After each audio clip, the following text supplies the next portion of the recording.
Yo, what is going on guys, it's Kryptic TMG, and this time we're on F1 2018. Yeah, the game's pretty decent, man. I haven't played an F1 game properly in quite some time, but yeah, the game feels pretty good. And this was just a video I wanted to show you guys a little trick that I sort of learned from Project Cars back in the day when we used to do the esports, and we did a time trial in the Toyota, which was also a hybrid car, and there was a little trick that I managed to find out, and I just wanted to see if it really worked on F1, to be honest. So I put the gears on automatic just so there is a regulation in the way that I'm upshifting and I'm not sort of having irregularities between the two different clips I'm about to show you. It's just sort of a technique to help restore your ERS just a little bit faster than what you would do if you were just racing normally. And first you're going to see I'm just going to sort of go through the setup. I'm just going to run it on default. Obviously I'm not going to make any changes for the first part of this, and you can see now everything's just on default, everything's just dead central, and I haven't made any changes whatsoever.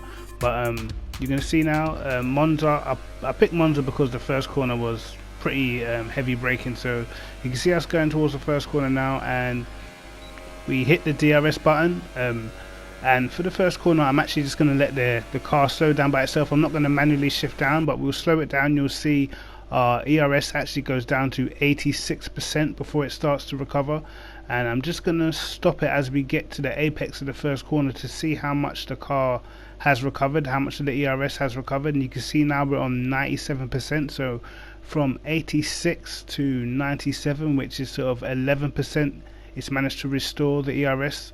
Which is not too bad as we hit the brakes, but obviously I'm going to show you a way where you can get a little bit more than that, and you've got to take into context this is just one corner on a circuit. So yeah, you want to sort of be restoring, trying to get more battery power as much as you can going through the lap.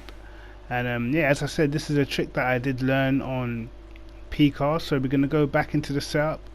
It's going to be default again. We're only going to change one thing, and that is the brakes. We're going to put the brake pressure down extremely low, and I mean you don't have to go as drastic as this, but the idea is the longer you're actually on the brake pedal, then the more energy you're going to get back.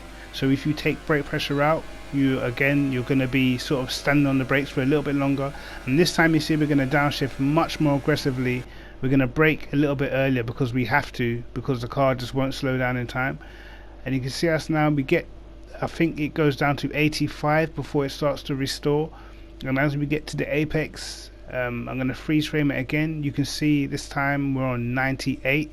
So even though we started off the braking zone with less ERS, by the time we got to the apex of the first corner we actually had more. So that's a restore rate of about 13%, and as I said before, that is just one corner on the circuit, and you got to think depending on how many corners on the circuit, what type of track, you're going to be sort of restoring energy on every corner every time you hit the brakes. And probably it's better off probably in the race than in qualifying. In qualifying you sort of just want to maximize your lap times, trying to get the fastest lap time you can, but in a race where you can sort of restore energy every time you hit the brakes without having to think about it too much, it might be a sort of trick that can help you out. I'm not sure how drastic it will help you out, but yeah, I definitely did notice a difference when putting the brake pressure down, and I'm pretty sure that most people tend to run their brake pressure around, I don't know, 78 to 80. Even 75 is quite low, which was default, so me putting it all the way down to 50, you can actually still get the car slowed down. But yeah, you're definitely going to end up restoring your ERS a little bit quicker, and I think it's a tool that you may be able to use definitely in a race, and especially with how big F1 has become, especially with the competitive scene. Any little advantage you can find in your strategy, because I think this game is going to be a little bit more about strategy than just raw speed, definitely is another tool you can have in your arsenal. But yeah, hope you guys liked the video. I hope it helped out. It's Kryptic TMG. Like and subscribe. Hit the notification bell to catch my videos first. Peace.